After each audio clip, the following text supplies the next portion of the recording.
Bandel station থেকে 5 kilometre ও দিল্লি রোডের ঠিক পাশে ঘন সবুজের মাঝে অবস্থিত এই বিশাল আশ্রমটি।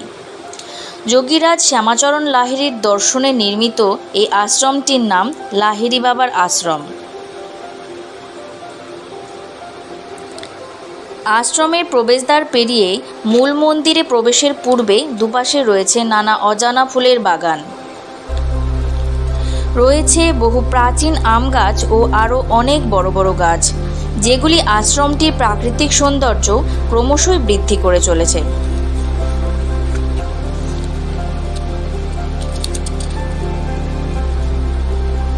বাঁদিকে রয়েছে এক দ্বিতল বিশিষ্ট বাড়ি।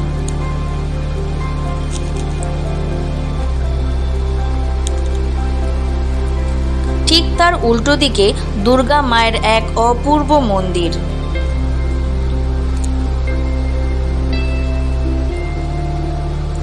একটু এগিয়ে দেখলাম বাচ্চাদের দোলনা রয়েছে এবং রয়েছে আরও অনেক কিছু চড়ার জিনিস, এবং তার উল্টো দিকে রয়েছে আরও একটি এল আকৃতির বাড়ি।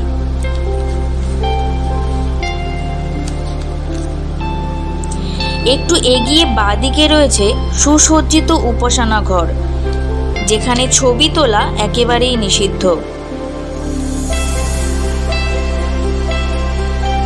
তারপর চলে এলাম মূল মন্দিরের সামনে। মন্দিরে প্রবেশের আগে রয়েছে মহাভারতের মহাযোদ্ধা অর্জুনের সেই রথ, যার নাম কপিধ্বজ। ভগবান শ্রীকৃষ্ণ ছিলেন এই রথের সারথি। মূল মন্দিরের নাম আধারালয়। এই মন্দিরের সামনে দাঁড়িয়ে খুবই অবাক লাগে।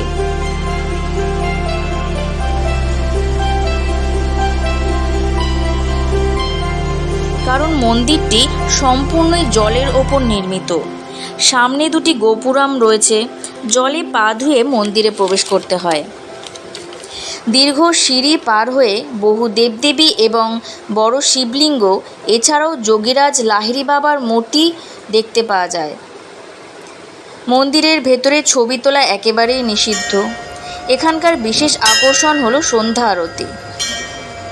মন্দিরের স্থাপত্য রাজস্থানী প্রকৃতির এবং দক্ষিণ ভারতীয় মন্দির স্থাপত্যের একটা চমৎকার মিশ্রণও এখানে চোখে পড়ে।